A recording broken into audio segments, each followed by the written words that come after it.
नमस्कार, मैं हूं विज्ञान प्रकाश और पेश है इस हफ्ते का मुकाबला। हम बात करेंगे जिस तरह की जबान राजनीति में इस्तेमाल होती है। कोई नई बात ये नहीं है, सिर्फ नई बात यह है कि हर बीतते चुनाव के साथ जो स्तर है जबान का, भाषा का जो स्तर है वो गिरता चला जाता है। जैसे हम सब जानते हैं, आजम खां की बात करते हैं। आजम खां इस तरह के रवैये के लिए बहुत पहले से जाने जाते हैं। ऐसा नहीं है कि उन्होंने कोई नया रवैया अख्तियार कर लिया हो। आजम खां इस तरह के बयान के लिए, इस तरह की पॉलिटिक्स के लिए जाने जाते हैं और उनको भरपूर उनकी पार्टी और उनके पार्टी के शीर्ष नेता समाजवादी पार्टी के प्रोटेक्ट करते रहे।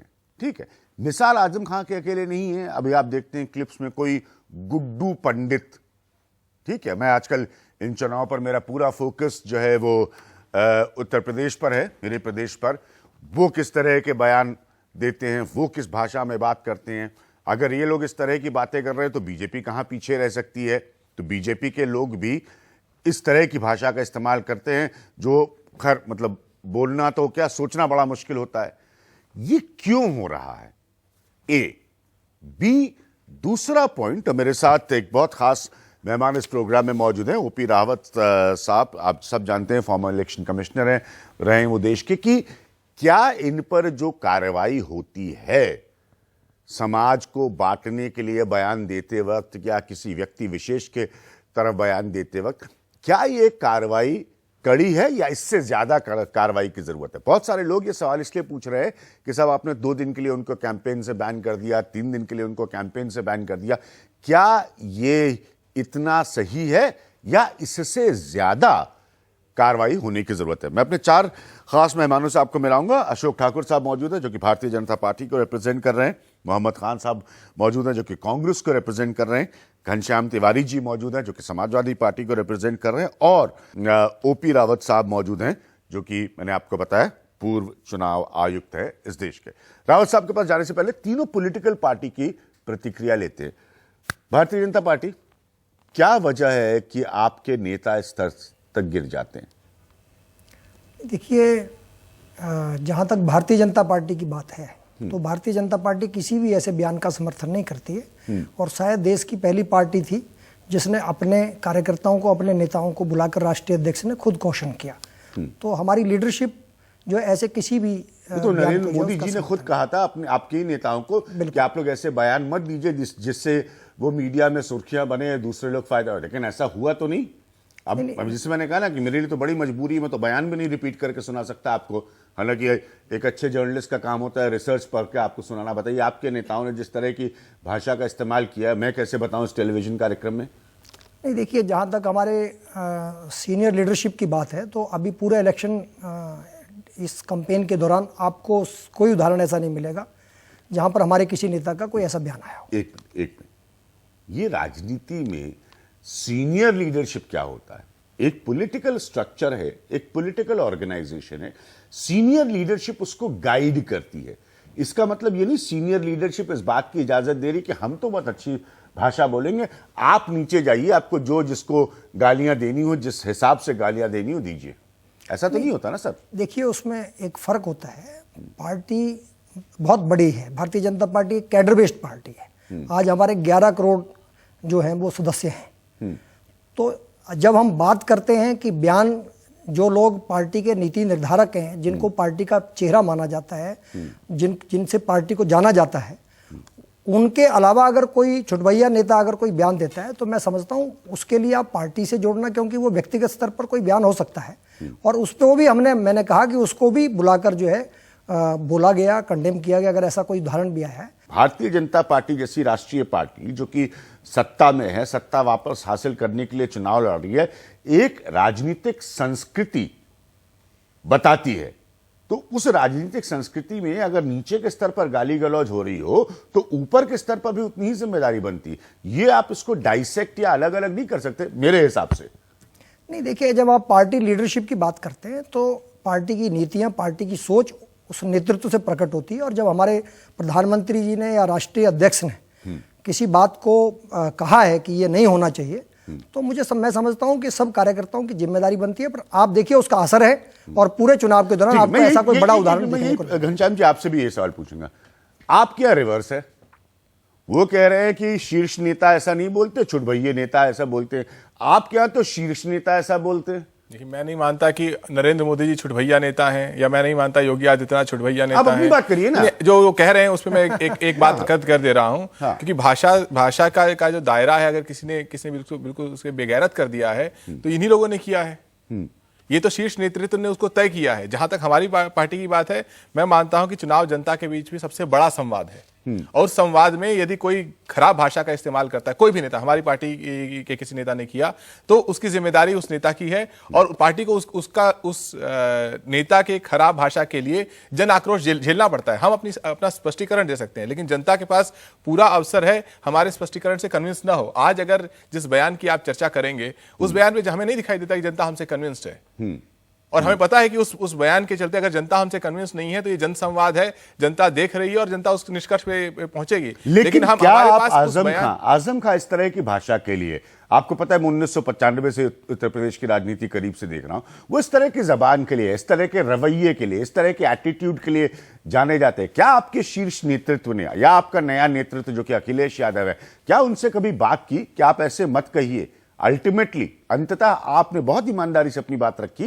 मैं दाद देता हूं घनश्याम जी कि वो पार्टी को हर्ट करता है, पार्टी को चोट पहुंचाता है, किसी की भी स्तर पे हो। बीजेपी उनको छुटभैया नेता कह ले, आप उनको सीनियर नेता कह लें, जनता, ये नौजवान ये देख रहे हैं, अब तो वैसे भी सबसे प्रबलशाली सोशल मीडिया का युग है, ये देख रहे हैं कि देखिए ये पॉलिटिशियंस हम इलेक्ट करने जा रहे हैं। हाँ, यहां पर हम भागीदारी की बात करते हैं महिलाओं की, हम बच्चियों को प्रोत्साहित करते हैं कि इलेक्टोरल प्रोसेस में भागीदार करें, और मैं दोहरा भी नहीं सकता जिस तरह की भाषा आजम खान ने इस्तेमाल की है। देखिए, मैं मानता हूं कि राजनीति एक बंद कमरे से बिल्कुल खुले मैदान में आ चुकी है इस समय।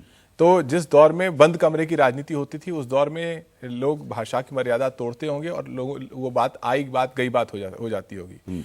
आज जिसने भी भाषा की मर्यादा तोड़ी है, जब भी तोड़ी है, आज उसका कच्चा चिट्ठा है। अगर आप चाहें या कोई भी न्यूज़ चैनल चाहे, किसी भी नेता ने अगर भाषा की मर्यादा नहीं रखी है तो सिलसिलेवार ढंग से उसे बता सकता है। तो ऐसा नहीं है कि पार्टियां कोशिश नहीं करती हैं। अगर आप अखिलेश यादव जी हमारे राष्ट्रीय अध्यक्ष हैं, उनकी भाषण देखें, उनकी लहजा देखें, उनकी मर्यादा देखें, तो हमारे लिए, युवा नेताओं के लिए वो लहजा ऐसा है जिसका हम अनुकरण करना चाहते हैं। और जहां तक किसी और नेता की बात है, किसी और नेता की बात है, मैं नहीं मानता कि आज के दौर में जहां पर संवाद जनता के साथ बराबरी के मंच पर हो रहा है, अगर सोशल मीडिया है, लोग ट्वीट करते होंगे, फेसबुक पे कमेंट लिखते होंगे, बराबरी का मंच है। नेता ने अपनी बात लिखी, लोग उस पर अपना कमेंट लिखेंगे ट्विटर पे या फेसबुक पर।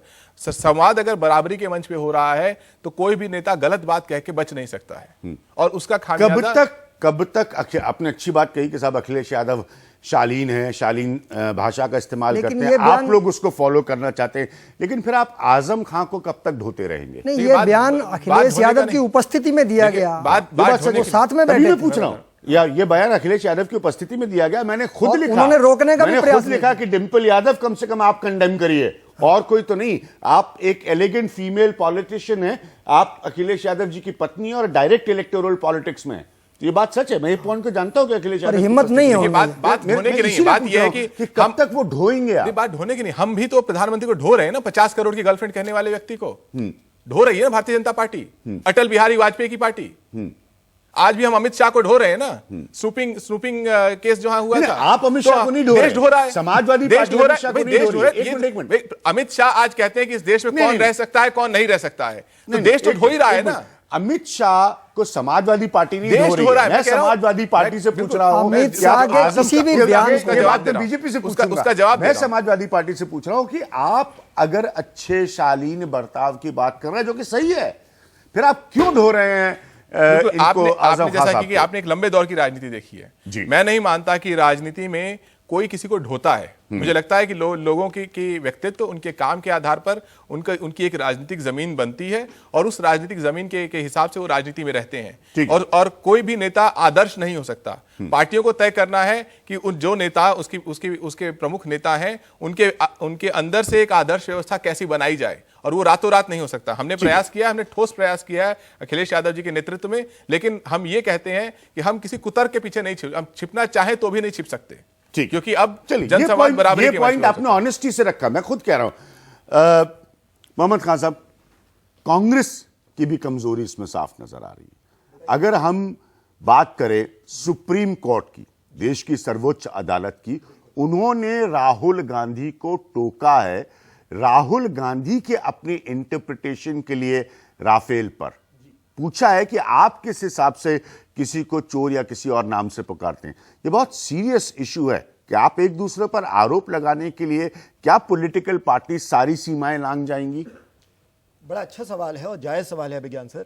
हाँ, इसका क्योंकि जवाब सुप्रीम तीन कोर्ट के बिंदुओं में ऑब्जर्वेशन से आया है। नहीं, बिल्कुल। और सुप्रीम कोर्ट ने हमें 7 दिन दिए हैं इसका जवाब देने के लिए और अपना अर्थ स्पष्ट करने के लिए, मगर मैं 3 बिंदु आपके सामने रख देता हूं और आप खुद जरूर फैसला रखिए। कर लीजिए। पहली बात तो ये, आप और मैं दोनों जानते हैं विज्ञान सर, आपको अनुभव है कई सालों का कि राजनीतिक जुबान जो होती है, पॉलिटिकल लैंग्वेज, और जो कानून की जुबान होती है, उसमें जमीन आसमान का अंतर होता है। राहुल जी जब बयान दे रहे थे तो उन्होंने खुद ही उस बयान में स्पष्ट कर दिया। अगर आप उस पूरे बयान को देखें, पहला वाला बयान तो भाजपा वाले ने उठा के भाग गए सीधा सुप्रीम कोर्ट, मगर उसी बयान के बाद उसी क्लिप में राहुल जी बोलते सुप्रीम कोर्ट के फैसले के आने के बाद यह बात अब स्पष्ट हो गई है कि चौकीदार चोर हैं। अब मैं बताता हूं क्यों आपको। देखिए, एक कॉन्टेक्स्ट है, एक संदर्भ है जिसमें उन्होंने बोला 2 साल से हम एक के बाद एक सबूत इकट्ठा करते जा रहे हैं, इनके झूठों का पर्दाफाश करते जा रहे हैं। फ्रांकोआ होलांड जो पूर्व राष्ट्रपति हैं फ्रांस के, उन्होंने खुद कह दिया हम पे जबरदस्ती करके इन्होंने अनिल अंबानी को डलवाया है, उसके बावजूद बोलते हैं हम मासूम हैं। सुप्रीम कोर्ट में 5 झूठ बोले, इतने झूठ बोले कि पहली बार ऐसा हुआ कि रिव्यू पिटीशन खुल गई। रिव्यू जो होती है 90% डिसमिस होती है, मैं आपको बता दूं। इस केस में रिव्यू खुल गई क्योंकि इतना झूठ बोला था और आज मामला दोबारा खुला हुआ है। तो राहुल जी का कहने का अर्थ ये अभी था, तक रिव्यू राहुल जी पिटीशन का नहीं खुली कहने है। का, सुन लीजिए, आप अभी भी गलत बोल रहे हैं। आप मैं उसी रास्ता बीजेपी के का पास जवाब पूरा बोल समय रहे थे। दूंगा आपको रिस्पॉन्ड करने के। मैं ओपी रावत साहब ये सारी बहस बहुत नहीं, ध्यान से होलांद सुन रहे को कोर्ट नहीं अगले- कह सकते। एक minute He has already condemned नहीं, it. मैं He इस has तरह not का condemned कार्यक्रम नहीं करा था। मैं सुन लूं कांग्रेस को, मैं क्योंकि सुप्रीम कोर्ट का ऑब्जर्वेशन है, मैं सुन लूं। कांग्रेस कुछ भी कहे, कांग्रेस को जानना पड़ेगा हमें कि मसला सफाई तो सुप्रीम देनी कोर्ट के पड़ेगी। पास है, तो आखिर मेरे में पास मैं एक नहीं बात है, बोलूं। ना किसी न्यूज चैनल के पास है। तो अगेन आपके सवाल का जवाब यही है, राजनीतिक जुबान और लीगल जुबान में अंतर होता है। नंबर 2, राहुल जी का अर्थ एकदम स्पष्ट था। अरे आप मुझे एक बात बताइए, भाजपा के सिवाय किसी एक इंसान ने जाके शिकायत की कि मुझे लगा कि जजमेंट में लिखा होगा चौकीदार चोर है? अरे कॉमन सेंस है, राहुल जी जानते हैं, हर इंसान के पास कॉमन सेंस है, शायद भाजपा वालों के पास नहीं होगी। वो जानते हैं कि लोगों को जो अर्थ लेना था उन्होंने ले लिया, और यही सफाई हम सुप्रीम कोर्ट के सामने देंगे। और आखिर में जो अर्थ लेना था उन्होंने वो ले लिया। और जल्दी अभी से आखिर में एक लाइन बोलूं? हाँ, मैं- प्लीज। हम तो बड़े खुश हैं कि हमें मौका मिला है दोबारा इन लोगों का पर्दाफाश करने का, और हम जाएंगे सुप्रीम कोर्ट में गर्व के साथ। आप कहते हैं आरएसएस वाले केस में इन लोगों ने ही ढंडोरा पीटा था कि आरएसएस की मानहानि कर दी, और इन्होंने कहा था माफी मांगो। अरे राहुल जी वहीं खड़े रहे, इन्हें आंखों में आंखें डाल के देखा और बोला कर लो जो करना है, मैं माफी नहीं मांगता। ये है मेरे नेता। ठीक है, ओके। एक क्विक पॉइंट, हालांकि इस पर बाद में हम आएंगे। नवजोत सिंह सिद्धू वो क्या कन्वे करना चाह रहे हैं? देखिए, नवजोत सिंह सिद्धू ने जो बयान दिया, देखिए हमें और इनमें अंतर क्या है। हाँ। अगर कोई अब आप नवजोत सिंह सिद्धू के बयान को भी डिफेंड कर नहीं रहे नहीं, हैं। मैं वही तो अंतर है कांग्रेस और भाजपा में। हाँ। कांग्रेस की प्रक्रिया है कि अगर कोई बयान आपत्तिजनक हो, हम डिफेंड नहीं करते, हम सफाइयां नहीं देते चैनलों पे बैठ के। हम कहते हैं, और मैं दोबारा ये दोहराऊंगा, अगर कुछ आपको गलत लगा आप इलेक्शन कमीशन के पास जाइए। हम 23 बार गए हैं, 14 बार इलेक्शन कमीशन ने एक्शन लिया है पिछले 1 महीने में। अरे आप जाइए ना, शिकायत कीजिए, हम में से कोई डिफेंड करने नहीं आएगा। यही है इस बात मैं का ले रहा हूं जवाब। यहां पर एक ब्रेक, और अगला हिस्सा ओपी रावत साहब के लिए। उन्होंने तीनों पॉलिटिकल पार्टीज को गौर से सुना। बीजेपी के पास मैं आऊंगा, मुझे पता है बहुत सारे पॉइंट्स पर अपनी बात रखना चाह रहे हैं। एक लाइन निकल कर आई, लोगों को जो अर्थ लेना था ले लिया। मेरा सवाल यही होगा चुनाव आयोग को देखते हुए, पहले मैं आपको स्पष्ट कर दूं, मैं खुद ये मानता हूं और बहुत सालों से इलेक्शंस देखते हुए मेरे मन में चुनाव आयोग के लिए बहुत इज्जत है, क्योंकि मैंने अपनी आंखों से वो अव्यवस्थित चुनाव देखे हैं जो एकदम पॉलिटिकल सिस्टम के सामने बेलगाम नजर आते थे, और उसके बाद चुनाव आयोग ने उसको आके दुरुस्त किया। मैं साफ साफ कह रहा हूं, ये मेरी अपनी ओपिनियन है, मैं पहले भी कह चुका, लेकिन फिर भी क्या चुनाव आयोग इज इट डूइंग इनफ? क्या वो इतना कर रहा है कि ये रुक जाएगा? इस पॉइंट पर हम आएंगे एक ब्रेक के बाद और सीधे चलेंगे रावत साहब के पास।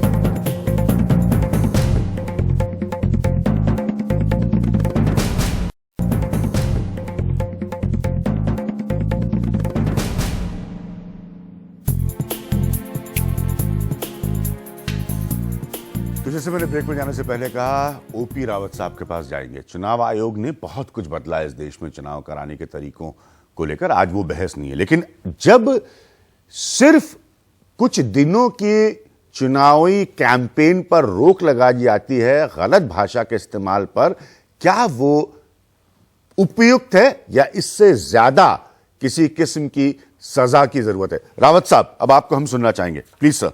जी अभिज्ञान जी, मैंने सुना सभी लोगों को जी। आपने बिल्कुल सही कहा कि सेम एक ही संविधान और एक ही कानून के अंतर्गत पहले जो चुनाव होते थे उससे अचानक ही 90s में बहुत बड़ा बदलाव आया। अभी क्या हो रहा है कि अभी मीडिया का प्रादुर्भाव इतना ज़्यादा हो गया है कि अगर आप मीडिया के अंदर नहीं हैं तो आपका कैंपेन करने का कोई असर नहीं होता। इनफैक्ट इलेक्शन कमीशन के रूप में जब हम लोग पॉलिटिकल पार्टीज़ को सुनने जाते थे तो कई पॉलिटिकल पार्टीज जो बड़ा शालीन कैंपेन करती थी उनकी यही शिकायत होती थी कि साहब हमारे को तो दिखाई नहीं जा रहा है, तो हमारी तो एक मीटिंग कहीं हो जाती है तो उसमें 20-50 लोग सुन लेते हैं, बाकी कहीं दिखता नहीं है। और दूसरी बड़ी पार्टियां जो गाली गलौज भी कर रही हैं, ये भी कर रही हैं, उनको मीडिया पूरा दिखा देता है। तो ये भी एक बहुत चिंतनीय विषय है कि अगर कहीं शालीन कैंपेन हो रहा है, पूरा विकास की बात, आम जनता की बात हो रही है, उसको भी अगर मीडिया में उतना ही कवरेज मिले जितना बदजुबानी या प्रोवोकेटिव या डिवाइसिव ऐसे कैंपेन को मिलता है, तो शायद काफ़ी कुछ अंकुश इस पर लगेगा। जहाँ तक इलेक्शन कमीशन का सवाल है, इलेक्शन कमीशन के पास मॉडल कोड ऑफ कंडक्ट है जिसकी कोई लीगल बैकिंग नहीं है। ये सारी पॉलिटिकल पार्टीज की सहमति से बनाया गया कोड ऑफ कंडक्ट है, मैं सुनना चाहता था ये सर, उनकी वेरी गुड सहमति से ही पॉइंट। इलेक्शन कमीशन लागू करता है। जी जी सर। तो उसको बिना लीगल बैकिंग के वही किया जा सकता है जो इलेक्शन कमीशन उस पर्टिकुलर केस में सोच सके। क्या कोई ऐसा तरीका हो सकता है जिसकी वजह से पॉलिटिकल क्लास को यह संदेश जाए कि आप सब लोग जिंदगी में सीखते हैं, हम लोग ये काम करते हैं तमाम लोग, कि भाई क्या बोलिए क्या ना बोलिए, इसका भय कैसे जाए नेताओं के अंदर? नेता तो सोचेगा ठीक है भाई 2 दिन की कैंपेन बंद हो गई, हमारी 3 दिन की कैंपेन बंद हो गई, हमको जो माहौल क्रिएट करना था बंटवारे का, हमको जो माहौल क्रिएट करना था गाली गलौज का, वो तो हम करके निकल गए। क्या वो एग्जाम्पल सेट हो कि नेता सोचे नहीं, आप ऐसे नहीं बोल के जा सकते किसी के बारे में, ये प्रजातंत्र है, ये मतलब किसी के घर की जागीर नहीं है। मुझे लगता है ये करना बहुत आसान है, कोई ज़्यादा डिफिकल्ट नहीं है। ऐसा नेता जो इस तरह की भाषा का प्रयोग करने में कई बार आगे आया है, उसके लिए इलेक्शन कमीशन और लोकल जो सीईओ और डिस्ट्रिक्ट इलेक्शन ऑफिसर्स हैं वो उस नेता के साथ video surveillance team, senior officer उनको स्थायी रूप से लगा सकते हैं। जैसा कि इलेक्शन कमीशन ने जब मैं वहाँ पर था तो वेस्ट बंगाल में हम लोगों ने किया था, एक पर्टिकुलर लीडर के साथ ये प्रॉब्लम आई थी, उनके साथ इस तरह का एक वाहन में वीडियो सर्वेलेंस टीम और एक सीनियर ऑफिसर को लगा दिया था। जब भी उनके मुंह से एक शब्द गलत निकला तुरंत इलेक्शन कमीशन में रिपोर्ट आ जाती थी और तुरंत उस पर एक्शन हो जाती थी, और इतनी कड़ी एक्शन होती थी कि उन्होंने बिल्कुल बोलना ही बंद कर दिया कि अब हम बोलेंगे नहीं क्योंकि इंडिस्क्रिशन हो जाता है और हमें परेशानी होती है। तो ये किया जा सकता है, इसमें कोई कठिनाई नहीं है। जी, वक्त है हमारे लिए ब्रेक का। ब्रेक के बाद आने पर हम कुछ नौजवानों के सवाल लेंगे। अब मैं आपको एक बड़ी इंटरेस्टिंग पॉइंट बताता हूं, ये बड़ा जरूरी है, इसको भी समझिए।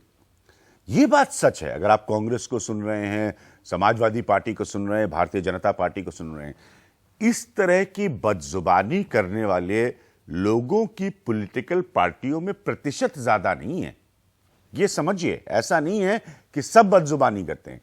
मुझे दिक्कत इस बात की है, मेरी समझ में नहीं आ रहा है कि जब कुछ लोग ऐसा करते हैं तो पार्टियां उनके खिलाफ कार्रवाई, ऐसी कार्रवाई जो डेमोन्स्ट्रेटिव हो, जो नजर आए, वो क्यों नहीं कर पाती?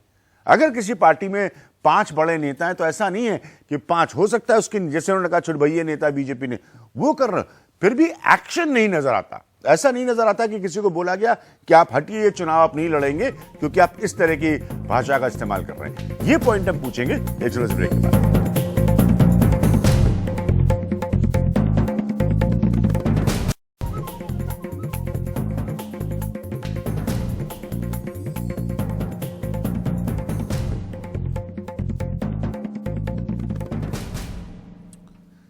ब्रेक में जाने से पहले मैंने एक बात रखी आपके सामने कि प्रतिशत जो लोग इस तरह की बदजुबानी का इस्तेमाल करते हैं वो ज्यादा नहीं है, लेकिन पॉलिटिकल पार्टी से ऐसी कोई कार्रवाई नहीं आती कि बाकी सोचे कि नहीं नहीं नहीं इस तरह की लैंग्वेज आप मत इस्तेमाल करिए, हमारी ही पार्टी हम पर ऐसा क्रैकडाउन करेगी कि हमारा सियासी करियर वो खत्म हो जाएगा। घनश्याम तिवारी, देखिए डेमोन्स्ट्रेटिव एग्जेम्पलरी, नजर आने वाला, उदाहरण बनाने वाला कार्रवाई नहीं होती।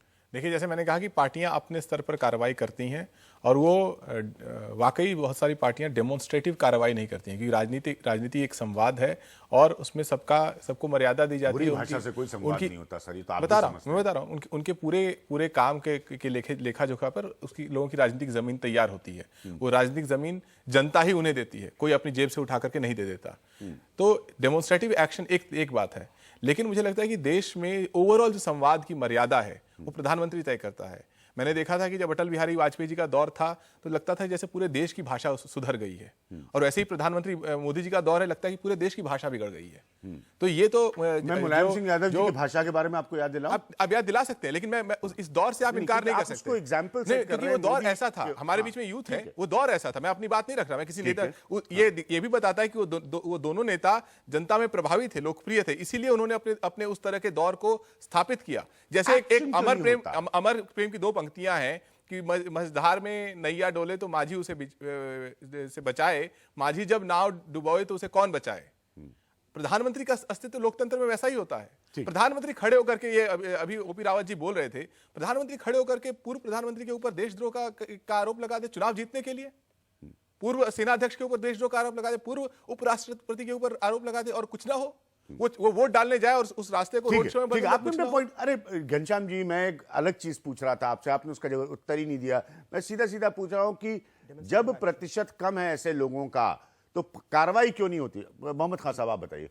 मैं बड़े फखर से आपको ये बताना चाहता हूं कि मेरी पार्टी में जरूर एक्शन होता है। मणिशंकर आयर की मिसाल आपके सामने, 3 महीने सस्पेंड कर दिया। उसके अलावा एक पूर्व बहुत ही वरिष्ठ नेता हैं, पूर्व लॉ मंत्री भी रहे हैं, उनके खिलाफ उन्होंने एक बयान दिया जो असंगत था और राहुल जी को ना पसंद आया। उन्होंने इमीडिएटली बयान दिया उसे कंडेम करते हुए कि मैं ऐसी जुबान से ताल्लुक नहीं रखता हूं, सहमत नहीं हूं।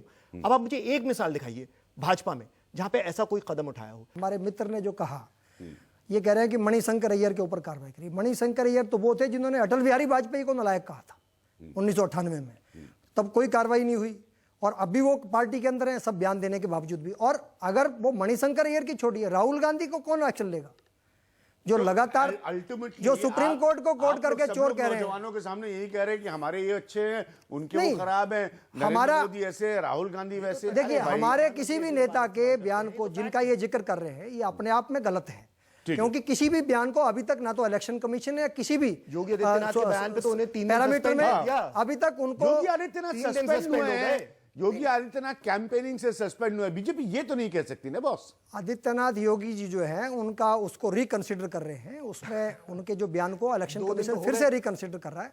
लेकिन मैं एक बात यहां जरूर कहना चाहता हूं, रावत साहब ने जैसा कहा कि सचमुच हम इलेक्शन कमीशन की हमको तारीफ करनी चाहिए और पिछले 2 दशक, अरे उनकी सुननी भी तो चाहिए। नहीं, बहुत अच्छा सुधार हुआ है और मुझे लगता है कि समय के साथ चीजें बहुत सुधरी हैं। ओपी रावत जी, क्या चुनाव आयोग इस बात के लिए कार्रवाई करने से डरता है कि ये घूम फिर कर यही लोग सर फिर सत्ता में आएंगे और कहीं ऐसा ना हो कि राजनीतिक हथकंडे के माध्यम से ये उल्टा कार्रवाई कर? Good question, very good question, बहुत अच्छा सवाल।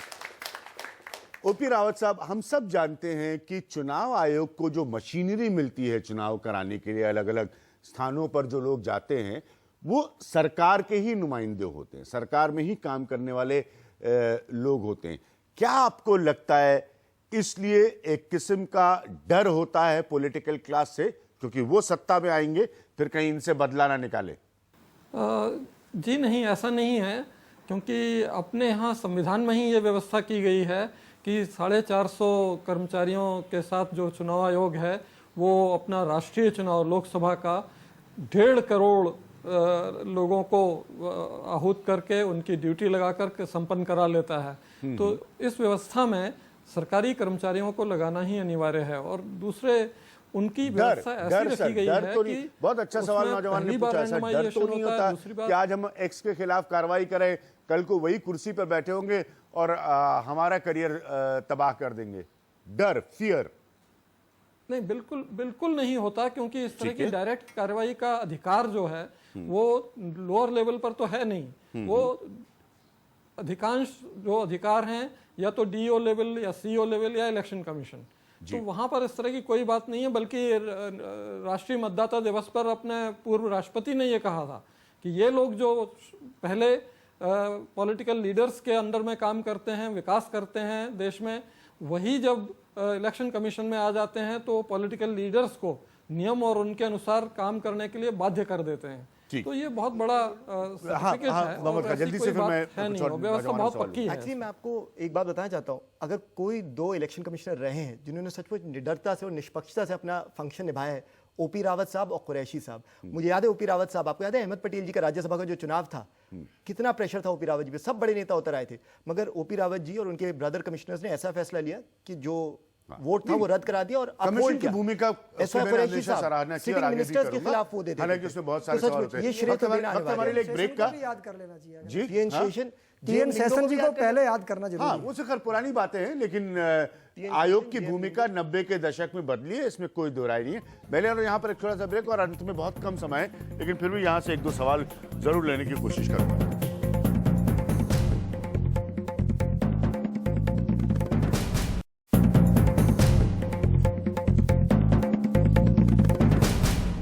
तो बहुत कम समय है, लेकिन नौजवान हाँ जल्दी से अपना सवाल पूछिए। आपसे जब आपकी जिम्मेवारी के बारे में पूछा जाएगा तो आप कहेंगे कि भाजपा के नेता को उनकी आईना दिखा देंगे, ठीक है।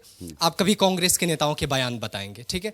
आपकी क्या जिम्मेवारी बनती है सर कि आजम खान को लेकर के आप कार्रवाई क्यों नहीं करते हैं? क्योंकि वो एक बड़ा मुस्लिम बैंक वोट बैंक पर असर रखते हैं, इसलिए आप आजम खान पे कार्रवाई बहुत कर रहे बढ़िया हैं। सवाल, सीधा सवाल है। नौजवान बड़े सीधा मासूम सवाल है, और लेकिन सीधे मुझे लगता है कि पूरी बहस ही इस पर है। जी। पूरी बहस में इस बात की चर्चा मैंने की कि अलग अलग नेताओं की अपनी राजनीतिक जमीन होती है और जो राजनेता अच्छी बयानबाजी नहीं करते वो कहीं ना कहीं पार्टी को नुकसान पहुंचाते हैं। मैंने इसका स्पष्ट जवाब दिया है। तो जहां तक कार्रवाई करने की बात है वो संवाद मैं बता रहा हूं कि जब भी पार्टियों के पास कार्रवाई करने का अवसर आता है तो राजनेता की संपूर्ण पृष्ठभूमि देखी जाती है। और जैसा कि अशोक ठाकुर जी भी ने कहा कि ऐसे राजनेता धीरे धीरे जाके खुद ही कमजोर हो जाते हैं। पार्टियां एक तर्ज पर किसी के ऊपर कार्रवाई नहीं करती हैं। पार्टियों में उससे ज्यादा मेरे ख्याल से टॉलरेंस होता है कि कई सारे राजनेताओं को लेकर के, क्योंकि उनकी पहले की पृष्ठभूमि। बस एक आखिरी सवाल बिल्कुल हाँ। सर मेरा सवाल तीनों से आपसे, अगर जब आप लोग सत्ता में आएंगे तो आप लोग रोजगार देंगे या बांटने की राजनीति फिर से करेंगे?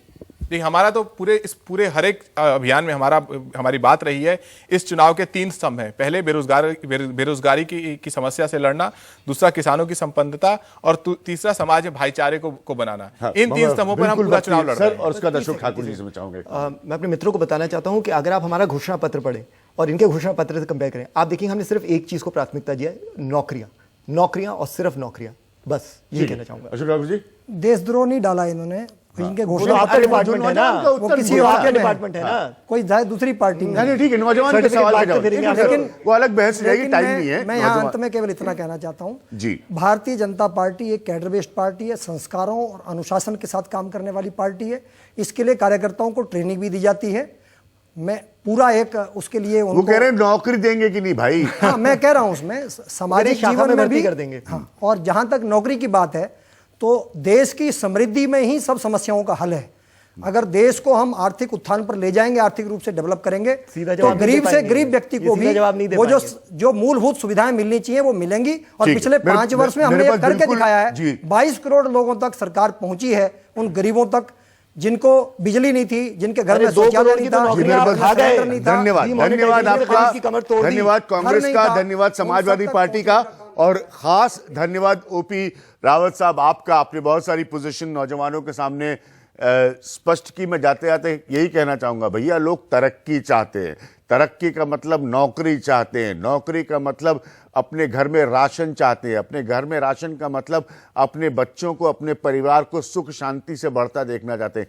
किसी को इंटरेस्ट नहीं है नेताजी, अलग अलग पार्टियों के नेताजी, किसी को इंटरेस्ट नहीं है कि आप किस तरह की जबान इस्तेमाल कर रहे हैं। सिर्फ एक चुनाव जीतने के लिए आप जिस हद की बदजबानी पर उतर जाते हैं, उससे आप यकीन मानिए लोग आपसे दूर होते हैं, पास नहीं आ रहे हैं। यह गलतफहमी देश के किसी भी नेताओं को, बड़े नेता हो या छुटभइये नेता हो, समझने की जरूरत है। खराब जबान इस देश की संस्कृति नहीं है, इस देश का संस्कार नहीं है, और यह किसी को नहीं पसंद आती, भले नेता सोचें कि उससे वो सीट जीत जाएंगे। यह था मेरा आज का मुकाबला, और ऐसे ही आपके लिए मुद्दे अलग अलग जगह में उठाता रहूंगा। फिलहाल नमस्कार।